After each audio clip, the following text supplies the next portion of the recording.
आचार्य श्री आदि सागर महावीर कीर्ति सन्मति गुरुभ्यो नमो नमः। सत्त्वेषु मैत्रीं गुणेषु प्रमोदं क्लिष्टेषु जीवेषु कृपापरत्वं माध्यस्थभावं विपरीतयुक्तं सदा ममात्मा विदधातु देव।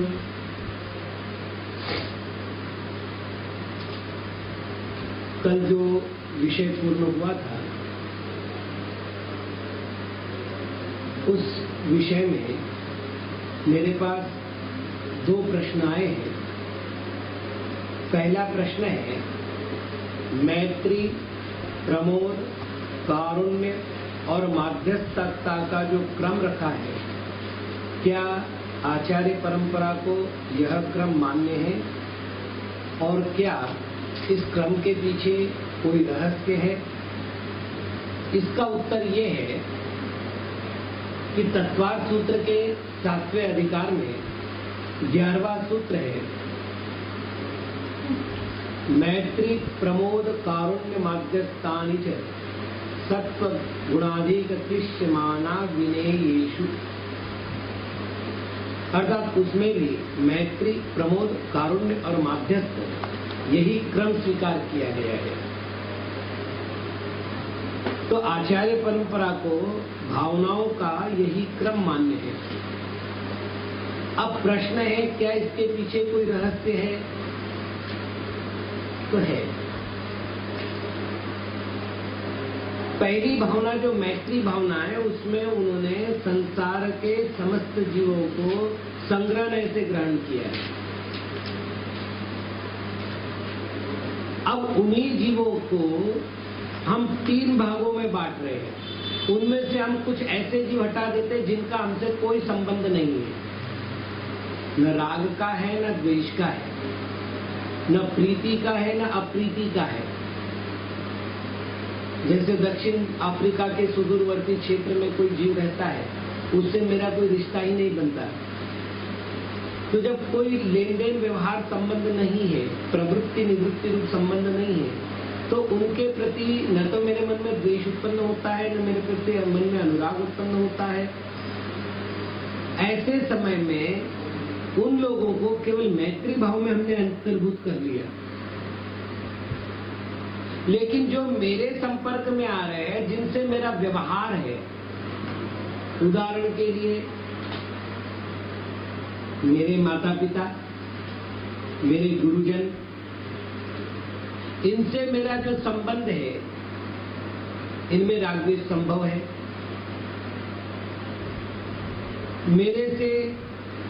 मेरे जो शत्रुगण है, उनसे मेरा द्वेष संबंध है। तो जिनसे राग द्वेष संबंध है, ऐसे जीवों के हमने 3 भेद कर दिए। एक वो जिनका रत्नत्रय, जिनके गुण, जिनकी पात्रताएं हमसे अधिक है, जिनसे हम पर उपकार होते हैं, जिनके कारण से हमारे साधना जीवन का विकास होता है, उन्हें हमने रखा गुणेशु। अब ये पूज्य थे हमारे लिए, और पूज्य हमेशा पहले लिए जाते हैं। फिर दूसरे प्रकार के जीव वो है जिनके हम संपर्क में आते हैं, जिनके प्रति हमारा अनुराग है, जिनके प्रति हमारे मन में संवेदनाएं हैं, किंतु वे जीव दुखों से आक्रांत है। वे जीव किसी न किसी प्रकार व्याधि से, चाहे वो मानसिक व्याधि हो, शारीरिक व्याधि हो, उनसे पीड़ित है। तो उन जीवों के लिए हमने कारुण्य भावना को ग्रहण किया, अर्थात तीसरी भावना हुई। और कुछ ऐसे जीव हैं जिनको हमसे निरंतर कार्य है, हम उनके बिना रह नहीं सकते, हमारे दृष्टिपथ में होते हैं, हमारे व्यवहार में उनके साथ अनेक प्रकार के रिश्ते हैं और स्वभावतः वो हमारे से विपरीत चलते हैं। अब यदि हम उनसे अच्छी बात करने जाएंगे तो वो समझेंगे कि हम उनसे दब रहे हैं, और यदि हम उनको विपरीत करते हैं तो वो हमसे वैर बांधते, हमारा भी संक्लेश बढ़ता है, उनका भी संक्लेश बढ़ता है। ऐसे जीवों के साथ कैसे रहना है? तो अवशिष्ट बचे हुए विपरिणामी जीवों के साथ, क्रूर कषाई जीवों के साथ मध्यस्थ भावना का प्ररूपण किया। तो संपूर्ण जीवों को संग्रह कर लिया मैत्री भावना में, फिर उपकारी पूज्य पुरुषों को स्मरण किया प्रमोदिता भावना में, फिर निकटवर्ती जीवों में जो दुखी है, कष्टी है, उनका संग्रह किया हमने कारुण्य भावना में, और हमारे आसपास में रहने वाले जितने भी हमारे प्रतिनिक है, विरोधी है, उनका हमने संग्रह कर लिया अंत में मध्यस्थ भावना। तो ये क्रम रखा हुआ है। दूसरा प्रश्न मेरे पास है कि क्या इस ग्रंथ में मंगलाचरण नहीं है?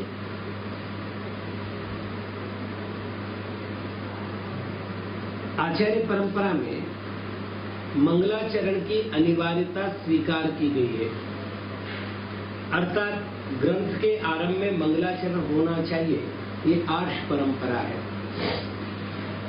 इतना होने पर भी कुछ ग्रंथों में प्रत्यक्ष रूप से मंगलाचरण नहीं देखा जाता। उदाहरण के लिए योग प्रदीप। कुछ ग्रंथ ऐसे हैं जिनमें मंगलाचरण तो पाया जाता है, अर्थात नमस्कार क्रिया तो पाई जाती है, लेकिन वो नमस्कार क्रिया कुछ पदों के बाद आती है, जैसे स्वयं स्तोत्र। चंद्रप्रभ भगवान की स्तुति के समय में नमस्कार पद आया है, तब तक नहीं आया है। आप्त मीमांसा अर्थात देवागम स्तोत्र, भगवान का पूरा विवेचन करने के बाद भगवत्ता सिद्ध करके नमस्कार किया गया है। इस ग्रंथ में क्या व्यवस्था है, इसका जब अन्वेषण करेंगे तो पहले धवला की पहली पुस्तक में आया एक प्रकरण जानना जरूरी है। धवलाकार कहते हैं सकारो सुखदायक, हकारो विघ्न कारक। ग्रंथ के आरंभ में यदि सकार हो तो वो सुखदायक है, ग्रंथ के आरंभ में अगर हकार आता है तो दुखदायक है। तो ग्रंथ के आरंभ में सकार का प्रयोग करना स्वतः एक मंगलाचरण है। और जब इस दृष्टि से हम विचार करते हैं, अर्थात वीरसेन स्वामी जी के प्रदर्शित मार्ग पर विचार करते हैं, तो सत्वेषु मैत्रीम, इस पहले चरण में जो स शब्द है वो मंगलाचरण वाचक है। दूसरी बात, ये ग्रंथ नहीं है, यह भावनाएं हैं। वास्तविक इसे भावना द्वात्रिंशति का भी कहा जाता है, ये उसका पर्यायंतर नाम है। एक नाम हमने बताया था द्वात्रिंशति का, एक नाम बताया था हमने सामायिक पाठ, एक नाम मिलता है भावना द्वात्रिंशति का। ये भावनात्मक पद्य है और ये विविध कालखंड में लिखे हुए पद्य, एक साथ लिखे हुए पद्य नहीं। ये अपने को आगे भी मालूम पड़ेगा कि 15वें, 16वें, 17वें श्लोक में वो नमस्कार कर रहे हैं, पुनः पुनः नमस्कार कर रहे हैं। पहले जिनवानी को नमस्कार है, फिर भगवान को नमस्कार है। तो ये जो बातें हैं वो उसका मूल कारण है कि एक कालखंड में लिखा है। सामायिक के काल में जो चिंतन आए हैं, जैसे विचारधारा बनी है वो है। और सामायिक में सबसे पहले विशुद्ध भावधारा की जो आवश्यकता होती है, तो विशुद्ध भावधारा के जो 4 भेद है उनको उन्होंने ग्रहण किया है, इसलिए इसमें मंगलाचरण का होना अनिवार्य नहीं था। ऐसा होते भी सकार के द्वारा मंगलाचरण हुआ है।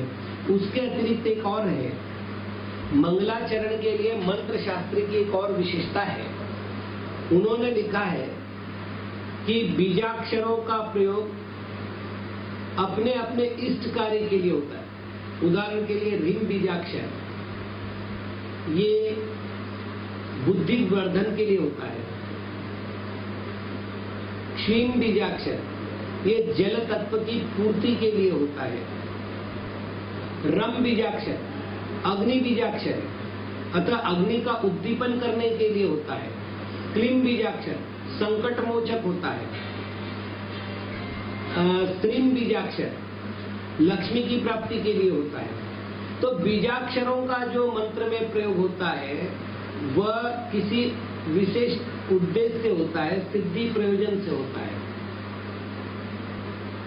ओम चूंकि बीजाक्षरों का राजा है, इसलिए मंत्र के आदि में प्रणवाक्षर रूप में ओम को रखा जाता है। स्वाहा, स्वस्ति, सदा, बलम, अशट, वशट, अलम, ये जो शब्द है इनका प्रयोग मंत्र की पूर्णता के लिए होता है। मतलब मंत्र के 8 भेद है, तो शांतिक मंत्र में नमः होगा, अन्य मंत्र में वशट हो सकता है, संभोषट होता है, स्वदा होता है, स्वा होता है, अलग अलग प्रकार की व्यवस्था है। तो फिर मंत्र में मंगलवाची शब्द कौन सा होगा? ये जब मंत्रकारों ने चर्चा की तो उन्होंने जवाब दिया कि मंगलकारी के लिए किसी परमात्मा का नाम लेना चाहिए, किसी आराध्य का नाम लेना चाहिए। अब वो आराध्य गुरु भी हो सकते हैं, वो आराध्य जिनवानी माँ भी हो सकते हैं, वो आराध्य भगवान भी हो सकते हैं। तो पहले पद्य में जो देव शब्द आया है, संबोधनवाचक देव शब्द, वो संबोधनवाचक देव शब्द जिनेंद्र भगवान के लिए वहां देव शब्द के रूप में आया। तो जिनेंद्र भगवान का स्मरण करना ही वहां मंगलाचरण है, अर्थात ये स्मरणात्मक मंगलाचरण है। नमस्कारात्मक मंगलाचरण, स्मरणात्मक मंगलाचरण, कीर्तनात्मक मंगलाचरण, ये मंगलाचरण के अनेक भेद किए जा सकते हैं। उसमें से ये स्मरणात्मक मंगलाचरण है, तो मंगलाचरण नहीं है ऐसा इस श्लोक का तात्पर्य नहीं करना चाहिए। मंगलाचरण है, किंतु मंगलाचरण अन्य प्रकार का है, ये इसमें ध्यान दे देना चाहिए। अब हम दूसरे पद्य की ओर बढ़ते हैं। शरीरत कर्तुम अनंत शक्तिम विभिन्नमात्मानमपास्त दोषम जिनेन्द्र कोशादिव खड्गयस्तिं तव प्रसादेन ममास्तु शक्ति।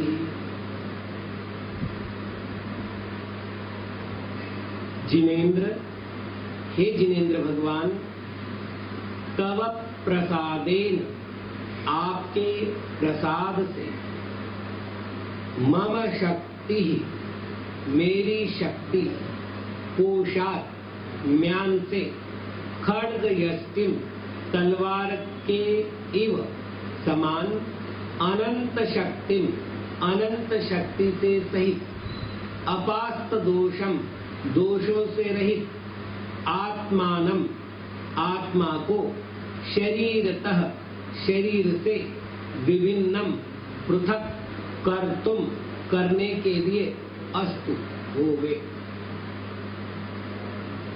सामायिक में आत्मचिंतन की प्रधानता होती है और आत्मचिंतन में सबसे बड़ी बाधा शरीर है। मूलम संसार दुःखस्य देह एवात्मधिष्ठितः, समाधि तंत्र में आचार्य पूज्यपाद जी महाराज लिखते हैं कि संपूर्ण संसार का मूल कारण मेरा शरीर ही मेरी आत्मा है, इस प्रकार की मान्यता है। तो इस प्रकार की जो भ्रामक मान्यता हमारे अंतःस्थल में बैठी हुई है, जो हमारी आत्मा को मिथ्यात्व की ओर अभिमुख कर रही है, ऐसी उस आत्मा को उस भ्रांत धारणा से दूर करने के लिए शरीर और आत्मा की पृथकता को सिद्ध करने की आवश्यकता है और उस आवश्यकता की पूर्ति इस पद्य के द्वारा आचार्य महाराज कराने का प्रयत्न कर रहे हैं। मेरा संबंध इस शरीर के साथ कैसा है? तो वो कह रहे हैं कोशात इव खड्ग यष्टिम, तलवार जो रखते हैं वो मैन में रखते हैं। तो मैन और तलवार अलग है।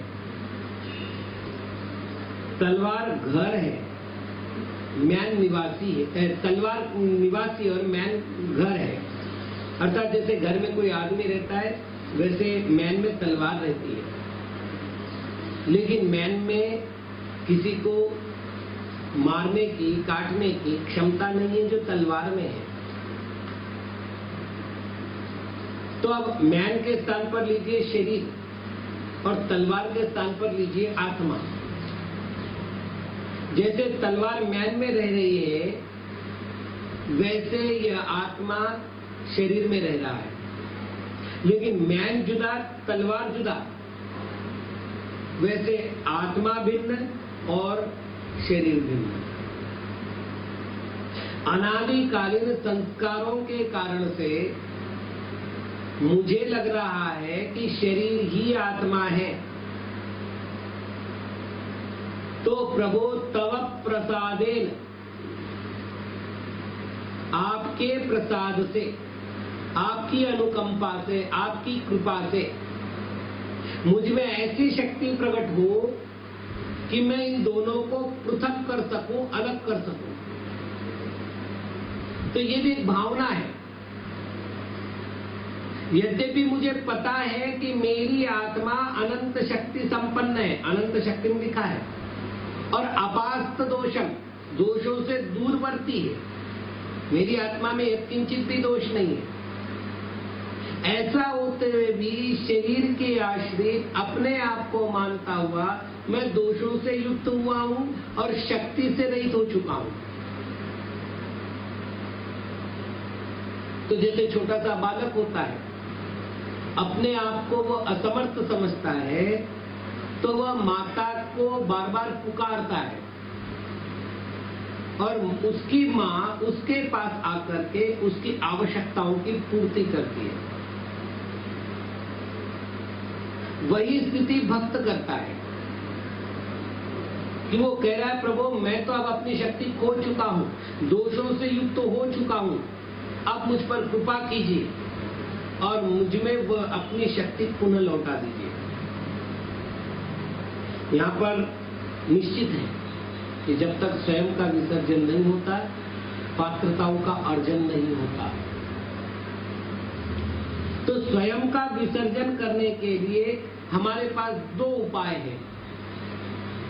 पहला उपाय है कि हम परमात्मा को सर्वसमर्थ माने, और दूसरा उपाय है कि अपने आप को असमर्थ, अपात्र स्वीकार करें। यहां पर प्रश्न आ सकता है कि आचार्य कुंद महर्षि कहते हैं कि आत्मा अनंत ज्ञान दर्शन से संपन्न है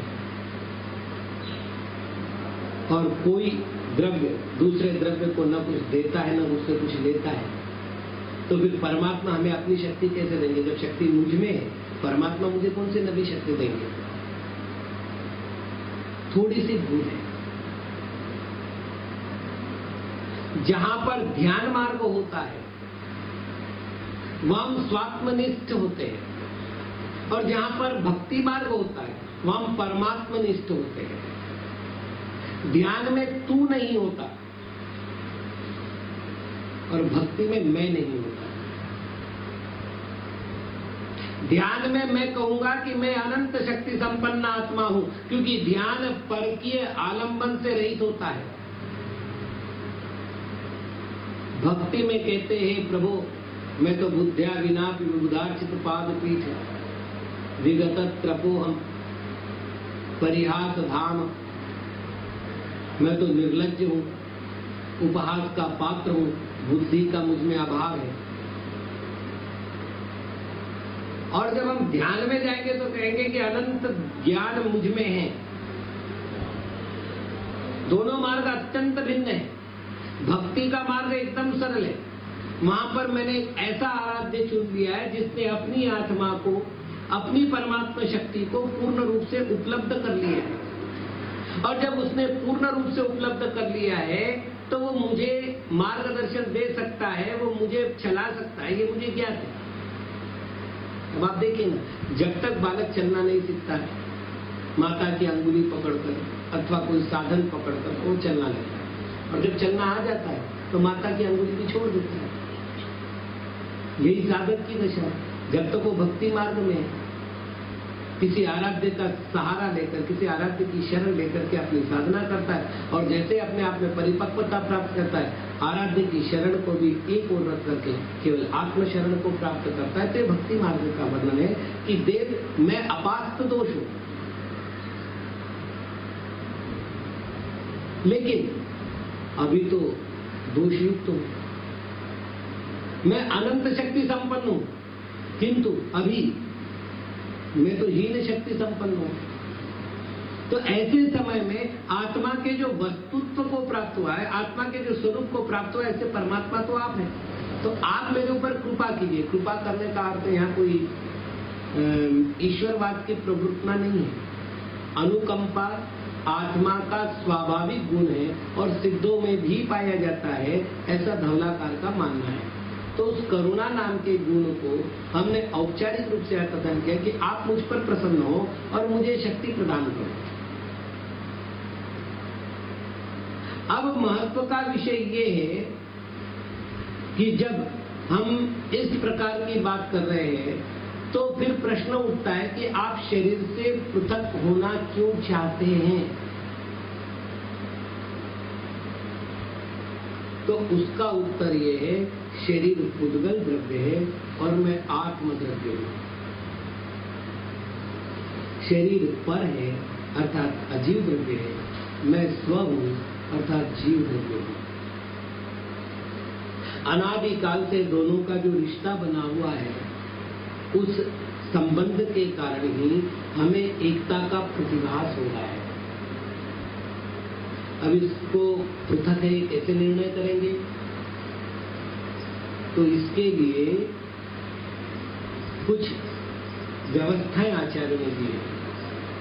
उन्होंने कहा सबसे पहले आप लक्षण बनाइए।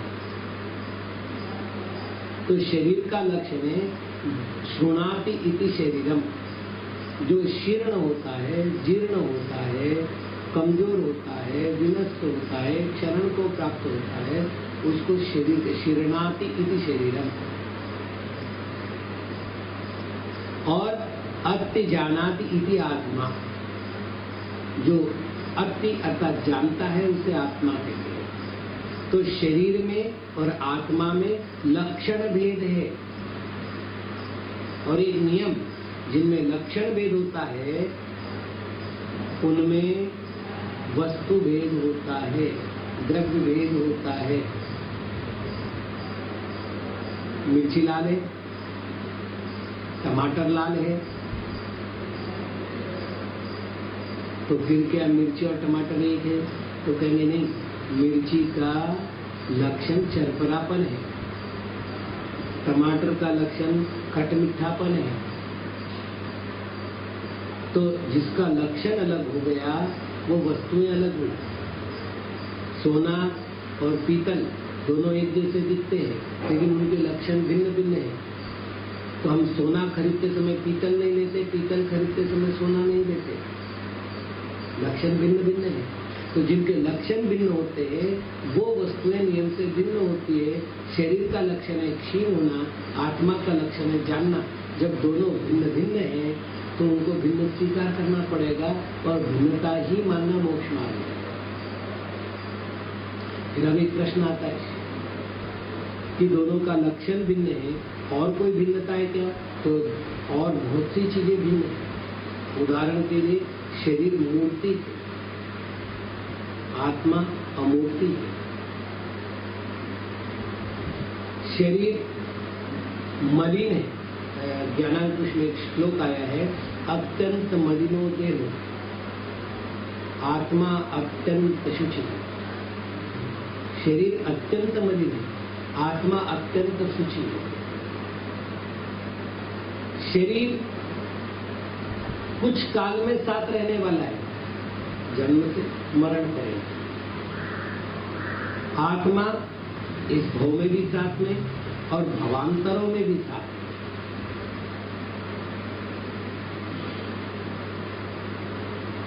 शरीर यहां मिला, यहीं छूटना है।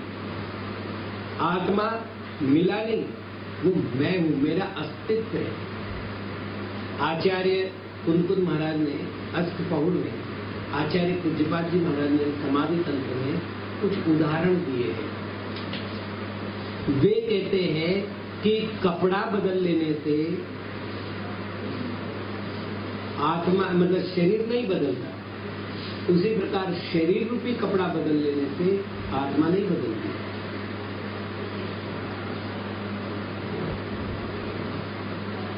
शरीर वस्त्र के लाल होने से शरीर लाल नहीं हो जाता। ठीक उसी प्रकार शरीर के रंग बिरंगे होने से आत्मा रंग बिरंगी नहीं होती, क्योंकि वो दोनों पृथक है। ऐसे 4-5 गाथाएं अलग अलग दी है और उन्होंने अलग अलग व्यवस्थाएं बताई है। तो यहाँ केवल हम इतना समझे कि शरीर अलग है, आत्मा अलग है, और मुझे अनादिकाल से मिले हुए जैसे दूध पानी मिला हुआ है। आजकल डेयरी पर मशीन मिलती है, मशीन में दूध में डालते बता देते इसमें कितना पानी, इसमें कितना दूध है।